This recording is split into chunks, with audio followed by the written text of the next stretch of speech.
Period के बारे में पढ़ेंगे, मध्यकालीन भारत के बारे में जानेंगे। मध्यकाल में मुस्लिम आक्रमण भारत पे हुआ था और 8 से लेकर 18वीं शताब्दी तक के काल को मध्यकालीन भारत कहते हैं। मध्यकालीन भारत में सबसे पहले हम लोग को पढ़ना है अरबी मुस्लिम के बारे में। सबसे पहला आक्रमण जो भारत पे हुआ था वो अरबों के द्वारा किया गया था। पहला अरबी मुसलमान मोहम्मद बिन कासिम था जो भारत में आक्रमण किया था 712 ईडी में। और उसके बाद तुर्कियों का आक्रमण हुआ। तुर्की में सबसे पहले आक्रमण सफल आक्रमण महमूद गजनवी का होगा, उसके बाद गौरी आता है और उसके बाद हमारा दिल्ली सल्तनत का स्थापना होगा। हम लोग सबसे पहले मोहम्मद बिन कासिम के बारे में जानेंगे। मोहम्मद बिन कासिम पहला अरबी था जो क्या करता है, भारत पे आक्रमण करता है 712 ईडी में।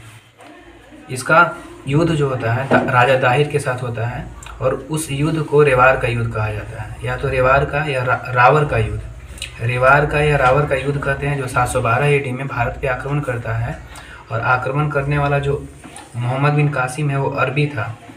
भारत पे आक्रमण करने का उद्देश्य इसका रहता है कि धन लूटना, इस्लाम धर्म का प्रचार करना।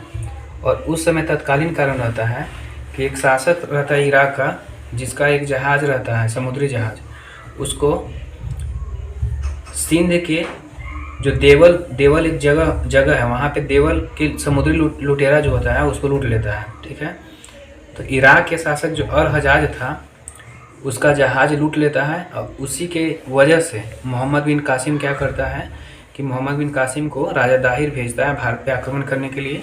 और इस आक्रमण में क्या होता है कि इसको सफलता मिलता है। तो इसको ध्यान रखना कि सबसे पहला भारत पे कौन मुसलमान था जो आक्रमण किया था, तो मोहम्मद बिन कासिम। इसके बारे में जानकारी हम लोग को किस किताब से मिलता है, तो अली अहमद के द्वारा लिखा गया बुक है, उसका नाम है चचनामा। 712 में तो ये करता है आक्रमण मुल्तान। 712 में तो आक्रमण ये करेगा सिंध पे, लेकिन 713 में आक्रमण करता है मुल्तान पे और मुल्तान को बोलता है स्वर्ण नगरी। ठीक है, तो इसको ध्यान रखना है कि 713 में आक्रमण मुल्तान पे करेगा और 712 में सिंध पर करता है। और सिंध का जो आक्रमण है राजा दाहिर से लड़ाई होता है, उस युद्ध को रेवार का युद्ध कहते हैं। नेक्स्ट हम लोग जानेंगे कि अरब लोग जब भारत में आता है, अरबी जब भारत में आता है तो उसका भारत पे इफ़ेक्ट क्या पड़ता है। जैसे हम लोग कहीं पे जाते हैं और वहाँ से कुछ सीखते हैं, फिर वहाँ वाले हम लोग से हमसे कुछ सीखते हैं, तो सेम टू सेम जब अरब के लोग भारत आते हैं तो उनसे हम लोग को सीखने के लिए क्या मिलता है। तो वो जो मोहम्मद बिन कासिम था वो क्या था, इस्लाम धर्म को मानने वाला था। तो उसके आने के बाद भारत में इस्लाम का प्रादुर्भाव हो जाता है। भारत जो है अरब संस्कृति, व्यापार और ज्ञान विज्ञान का क्या होता है कि भारत के साथ आदान प्रदान होगा। भारत और अरब के साथ अरब की संस्कृति का कुछ उसका जो व्यापार का जो तरीका है, यहाँ का ज्ञान विज्ञान, वहाँ का ज्ञान विज्ञान, सबका क्या होता है, आदान प्रदान होता है। यहाँ पे ऊँट पालने की प्रथा जो है शुरू होती है अरबों से सीखकर।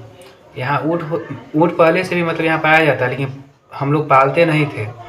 उन लोगों को देख करके भारत में भी ऊँट पालने की प्रथा शुरू होती है और खजूर की खेती भी शुरू किया जाता है। बाद में अरबियों के द्वारा एक मुद्रा चलाया जाता है जिसका नाम था दिरहम।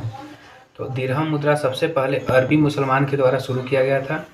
और एक टैक्स लगता था जजिया टैक्स सबसे पहले अरबियों के द्वारा लगाया गया, जो एक गैर मुस्लिम टैक्स था। ये टैक्स उस पर लगाया जाता था जो मुस्लिम नहीं है। ठीक है, इसके बाद वहाँ से हम लोग को कुछ ज्ञान के बारे में पता चलता है। जैसे कुछ वर्ड है, मानसून वर्ड है, और मैप के बारे में, मानचित्र कला। जैसे वो लोग समुद्र के बारे में उन लोग को ज़्यादा नॉलेज था, तो मानसून शब्द जो है अरब से आया है। और मैपिंग हो गया, मानचित्र कला, अरबियों से हम लोग सीखे हैं। भारत से वहाँ जाता है दशमलव प्रणाली, जिसको लेकर जाता है अल-ख्वारिज्म। भारत से दशमलव प्रणाली अल-ख्वारिज्म लेकर जाता है अरब, और अरब से यूरोप लेकर जाता है, उसका नाम है अबेलाड। फिर से देखेंगे कि ज्ञान जो है भारत से दशमलव प्रणाली जाता है अरब में, लेकर जाता है कौन, अल-ख्वारिज्म। और अरब से यूरोप में अबेलाड लेकर जाता है। फिर भारत में कौन कौन सा चीज़ आता है बाहर से, तो अरब से एक मानसून शब्द आया है, और मानचित्र कला जो है अरबियों से हम लोगों ने सीखा है। ठीक है, अब हम लोग देखेंगे साहित्य। तो कुछ बुक जो भारतीय था, जैसे आर्यभट्ट का सूर्य सिद्धांत, चरक संहिता, सुश्रुत संहिता और पंचतंत्र।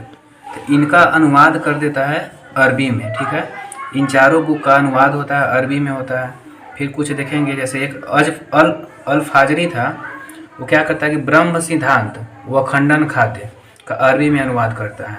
तो सवाल अगर पूछता है कि ब्रह्म सिद्धांत व खंडन खाद्य का अरबी में अनुवाद किसके द्वारा किया गया था, तो अल फाजरी के द्वारा किया गया था। एक चीज़ और ध्यान रखना है कि मध्यकालीन भारतीय इतिहासकार थे, उनका नाम था सतीश चंद्र। तो इनके द्वारा कहा गया है कि जो अरब का विज्ञान था वो सच्चे अर्थों में अगर देखा जाए तो इंटरनेशनल था, वो अंतर्राष्ट्रीय विज्ञान था। इसके साथ पहला चैप्टर हम लोग ख़त्म कर चुके हैं। इसके कल नेक्स्ट चैप्टर हम लोग पढ़ेंगे गजनवी के बारे में। गजनवी का अटैक मतलब तुर्कियों का, तुर्की आक्रमण होता है, तो कल तुर्की आक्रमण के बारे में हम लोग पढ़ेंगे।